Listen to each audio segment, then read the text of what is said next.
BPSC ने आज के डेट में 67वीं कंबाइंड कम्पिटिटिव एग्जाम से संबंधित बहुत ही महत्वपूर्ण नोटिस जारी किया है। तो चलिए इस नोटिस को डाउनलोड करते हैं।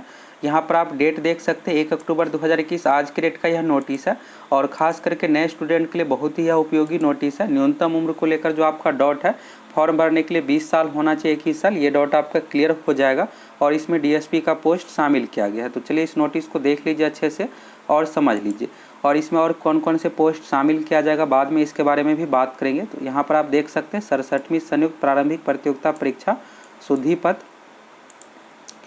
67वीं संयुक्त प्रारंभिक प्रतियोगिता परीक्षा के लिए दिनांक 24 सितंबर 2021 को विज्ञापन प्रकाशित किया गया था। तो विज्ञापन प्रकाशित करते हुए सुयोग्य उम्मीदवारों से ऑनलाइन आवेदन आमंत्रित किए गए थे और उक्त विज्ञापन प्रकाशन के बाद 67वीं संयुक्त प्रारंभिक प्रतियोगिता परीक्षा के माध्यम से नियुक्ति हेतु एक विभाग से कुल 20 रिक्तियों का अधियाचना प्राप्त हुई है।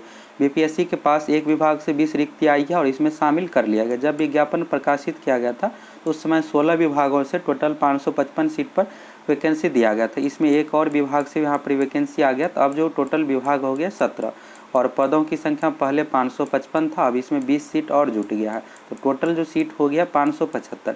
इसमें और सीट जुड़ेगा और कौन कौन से विभाग से सीट जुड़ेगा इसके बारे में आगे बात करेंगे। तो अभी टोटल कन्फर्म सीट जो हो गया 575 हो गया है, जिसमें 20 सीट जो है डीवाईएसपी का शामिल कर लिया गया है। यहाँ पर आप देखिएगा पोस्ट है पुलिस उपाधीक्षक, गृह विभाग आरक्षी शाखा और यहाँ पर कैटेगरी वाइज दिया हुआ है किस कैटेगरी से कितना यहाँ पर वैकेंसी है। तो टोटल जो सीट है 20 सीट है, जिसमें से 6 सीट महिलाओं के लिए रिजर्व है। और यहाँ पर देखिएगा तो जनरल कैटेगरी में टोटल 14 सीट रखा गई है। 14 सीट जो है सभी के लिए है, किसी भी कैटेगरी से अगर आप आते हैं तो इस सीट पर आप क्वालिफाई हो सकते, बस आपका नंबर अधिक होना चाहिए। 14 सीट टोटल हो गया, जिसमें से 2 सीट फीमेल के लिए रिजर्व रखा गया है। एससी में 2 सीट है, जिसमें से 1 फीमेल के लिए रिजर्व रखा गया है। ये कोई अलग से सीट नहीं है, नीचे में जो भी सीट दिया हुआ है इसी में से टोटल में से ही है। इसके बाद आप देखिएगा ईबीसी में 2 सीट है, तो 2 का 2 ही यहाँ पर फीमेल के लिए रिजर्व रखा गया है। इसके बाद बीसी में 0 सीट दिया गया है और ईडब्ल्यूएस में 2 सीट है, जिसमें से 1 सीट फीमेल के लिए है, रिजर्व है। 20 सीट टोटल हो गया, जिसमें से 6 सीट फीमेल के लिए रिजर्व है। और यहाँ पर आप देखिएगा न्यूनतम उम्र दिया हुआ है, तो न्यूनतम उम्र 20 साल है। तो आपको यहाँ से क्लियर हो गया कि बीपीएससी का फॉर्म भरने के लिए न्यूनतम एज जो होना चाहिए 1 अगस्त 2021 तक अगर आपका एज 20 साल हो गया तो इस फॉर्म को भर सकते हैं। और इससे पहले 2 दिन पहले भी आप लोगों को वीडियो बना कर दिए थे, जिसमें जितना भी डाउट था बीपीएससी से रिलेटेड न्यूनतम उम्र कितना होना चाहिए, तो उसमें आप लोगों को बताए थे कि अगर आपका 20 साल एज कंप्लीट हो गया है 1 अगस्त 2021 को तो आप बीपीएससी का फॉर्म भर सकते हैं। दूसरा कंडीशन है कि ग्रेजुएशन होना चाहिए।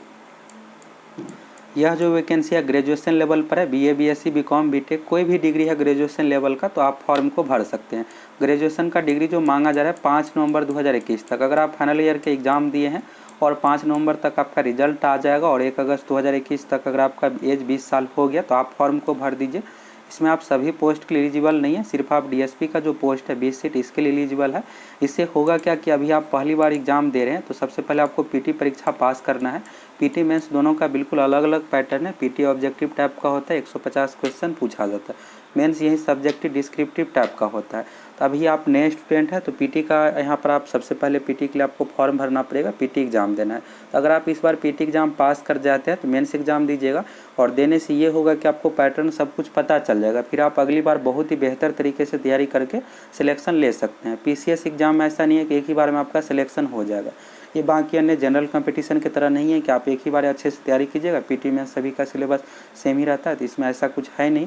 इसके लिए 1-2 बार एग्जाम देना पड़ता है, एक्सपीरियंस भी ज़रूरी है, बाद में इंटरव्यू भी होता है मेंस एग्जाम के बाद। इसलिए आप अगर 20 साल एज कंप्लीट हो गया है और ग्रेजुएशन कंप्लीट हो गया है, ज़रूर फॉर्म भर दीजिए और आप अच्छे तरीके से तैयारी करके दीजिए। पीटी परीक्षा पास कीजिएगा।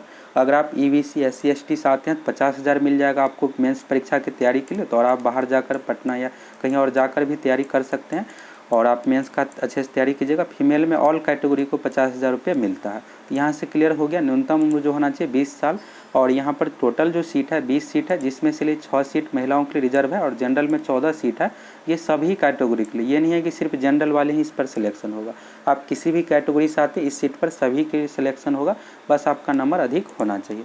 बाकी यहाँ पर नीचे देखिएगा तो अब 67वीं संयुक्त प्रतियोगिता परीक्षा के अंतर्गत व्यक्तियों की कुल संख्या 575 है और दिनांक 24 सितंबर 2021 को प्रकाशित विज्ञापन को इस हद तक संशोधित समझा जाए।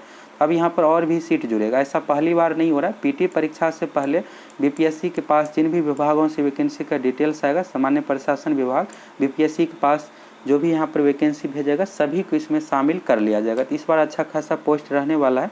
अब चलिए एक और आप नोटिस देख लीजिए। अभी आप लोगों को स्क्रीन पर जो डॉक्यूमेंट दिख रहा है यहाँ पर आप पहले नंबर में देखिएगा तो गृह विभाग आरक्षी बिहार पुलिस सेवा पुलिस उपाधीक्षक, टोटल जो पद है यहाँ पर 20 सीट है। इसके बारे में आप लोगों को सितंबर में 15 से 20 दिन पहले ही अपडेट दिए थे कि यहाँ पर डीएसपी का 20 पोस्ट शामिल किया जाएगा। बाकी यहाँ पर और भी विभाग से देख सकते हैं टोटल 163 सीट है। तो उस समय आप लोगों को अपडेट दिए थे कि 503 सीट कन्फर्म है, जिसमें से 88 सीट एसडीएम का भी शामिल है और इसके बाद यहाँ पर 163 सीट और जोड़ करके 566 यहाँ पर पदों पर वैकेंसी दी जा रही है। और विज्ञापन हो सकता है कम पदों पर भी पब्लिश किया जाएगा, बाद में इसमें और भी पोस्ट शामिल किया जाएगा। तो अभी 20 सीट यहाँ पर डीएसपी का शामिल कर लिया गया है। बाकी और भी जो भी पोस्ट है इसको भी धीरे धीरे शामिल किया जाएगा। तो सामान्य प्रशासन विभाग की ओर से बीपीएससी के पास जो भी वैकेंसी भेजा जाएगा सभी को यहाँ पर शामिल कर लिया जाएगा पीटी परीक्षा से पहले। ये जो भी डॉक्यूमेंट वायरल होता है सोशल मीडिया पर, जो भी अपडेट आता है, तो ये सामान्य प्रशासन विभाग के पास अन्य विभागों से जो भी वैकेंसी आता है वहीं से रहता है। इसके बाद सामान्य प्रशासन विभाग की ओर से बीपीएससी के पास लेटर भेजा जाता है और इसमें लगभग 1 सप्ताह का समय लग जाता है। जो भी बीपीएससी के पास कन्फर्म वैकेंसी आ जाता है उसे विज्ञापन में शामिल कर लिया जाता है और भी विभागों से जो भी वैकेंसी आएगा इसमें धीरे धीरे शामिल कर लिया जाएगा। तो आज के डेट में 20 सीट शामिल किया गया, बाकी और जो भी सीट है शामिल किया जाएगा। तो इस बार लगभग 800 पदों पर वैकेंसी रहने वाली है और भी विभागों से वैकेंसी जुटेगा पीटी परीक्षा से पहले। और आप लोगों का डाउट है कि पीटी परीक्षा कब ली जाएगी, तो 25 सितंबर को जब नोटिस जारी किया गया था, महत्वपूर्ण नोटिस, तो उसमें बीपीएससी ने स्पष्ट क्लियर कर दिया है कि दिसंबर में ही परीक्षा लेंगे। और नोटिस में कहा गया है कि दिसंबर उत्तरार्ध यानी 15 दिसंबर के बाद कभी भी परीक्षा ली जा सकती है। बीपीएससी अपनी ओर से कोशिश कर रहा है कि हर हाल में दिसंबर में ही परीक्षा ले ले। और रविवार देखिएगा तो बीपीएससी में कैंडिडेट अधिक है, 5.5 से 6 लाख कैंडिडेट रहेगा, इसलिए इसको संडे को ही एग्जाम लिया जाएगा कैंडिडेट अधिक रहने के कारण से। 19 तारीख को रविवार है, इसके बाद 26 तारीख को है और 26 तारीख को पहले से दरोगा का एग्ज़ाम आ गया है। तो अगर बीपीएसएससी आयोग तैयार हो जाता है दरोगा एग्ज़ाम को आगे शिफ्ट करने के लिए तब तो 26 तारीख को लिया जाएगा। ज़्यादा चांस है कि 26 को। अगर बीपीएसएससी आयोग दरोगा एग्ज़ाम को आगे शिफ्ट करने के लिए तैयार नहीं होता है तो यहाँ पर 19 तारीख को ही बीपीएससी का एग्ज़ाम पीटी का ले लिया जाएगा। एक और डाउट रहता है सीडीपीओ को लेकर कि क्या सीडीपीओ का एग्ज़ाम पहले लिया जाएगा या फिर 67 बीपीएससी का। तो ऐसा कोई ज़रूरी नहीं है कि सीडीपीओ का ही परीक्षा पहले लिया जाएगा, ये कोई ज़रूरी नहीं है। और देखिएगा तो ये भी ज़रूरी नहीं है कि रविवार को ही एग्ज़ाम लिया जाएगा। बीपीएससी में अधिक कैंडिडेट है इसलिए इसको रविवार को रखा जाएगा और सीडीपीओ का एग्ज़ाम किसी दूसरे डेट में भी रखा जा सकता है, 22-23 तारीख को भी इसको रखा जा सकता है अगर बीपीएससी चाहेगा तो। आप देखिएगा तो बिहार में इससे पहले भी रविवार को एग्ज़ाम छोड़ करके दूसरे डेट में भी लिया गया है। जब पिछली बार चुनाव के बाद एग्ज़ाम शुरू हुआ था तो लगातार प्रत्येक दिन रविवार को कोई न कोई एग्ज़ाम था। 29 नवंबर को दरोगा मेंस, इसके बाद 6 दिसंबर को इन्फोर्समेंट सब इंस्पेक्टर और 13 दिसंबर को फॉरेस्ट गार्ड का निर्धारित किया गया। तो फिर बीपीएससी फिर Bihar SSC inter level mains का डेट आ गया तो इसको आगे शिफ्ट करके 16 तारीख को किया गया था और 16 तारीख को रविवार संडे नहीं था उस दिन। तो आप यहाँ पर देख सकते हैं कि इसमें संडे के अलावा दूसरे दिन भी एग्ज़ाम लिया गया और इससे पहले भी दूसरा एग्ज़ाम को भी बिना संडे दूसरे डेट में भी लिया गया है। तो ये ज़रूरी नहीं है कि संडे को ही होना चाहिए। और फॉरेस्ट गार्ड में CSBCI की ओर से परीक्षा लिया गया था और इसमें टोटल 4 लाख कैंडिडेट थे। तो कैंडिडेट अधिक रहने के कारण से भी यहाँ पर संडे को लिया गया था, इसलिए CDPO का एग्ज़ाम भी संडे के अलावा किसी दूसरे डेट में भी लिया जा सकता है। वैसे इसको जनवरी में शिफ्ट किया जाएगा, अगर चाहेगा बीपीएससी तो दिसंबर में ही किसी तारीख को संडे के अलावा भी ले सकता है। इसमें कैंडिडेट भी अधिक नहीं है, टोटल 1,80,000 ही कैंडिडेट, जिसमें से 1.5 लाख लगभग 1,40,000 तक कैंडिडेट एग्ज़ाम देंगे। तो यहाँ से आप लोगों को डाउट क्लियर हो गया। अगर आप नए स्टूडेंट हैं, 20 साल आपका एज कंप्लीट हो गया और ग्रेजुएशन इस साल कंप्लीट हो गया है तो आप ज़रूर फॉर्म भर दीजिए अच्छे तरीके से तैयारी करके। इस बार अगर आपका पीटी एग्ज़ाम निकल जाता है तो मेंस दीजिएगा। वैसे अगर आप तैयारी अच्छे से कीजिएगा तो आपका फाइनल सिलेक्शन भी हो सकता है। अगर नहीं भी होता है तो अगली बार के लिए आपके लिए बेस्ट रहेगा।